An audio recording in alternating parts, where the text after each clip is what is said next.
So we were driving from Jackson, Ohio, and found one of those lovely brown signs along the interstate that said Cooper's Hollow.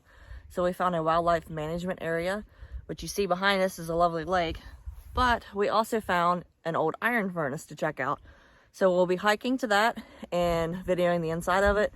I'll give a little bit of history about it in the description when I get back so I can research it a little bit. So let's get hiking.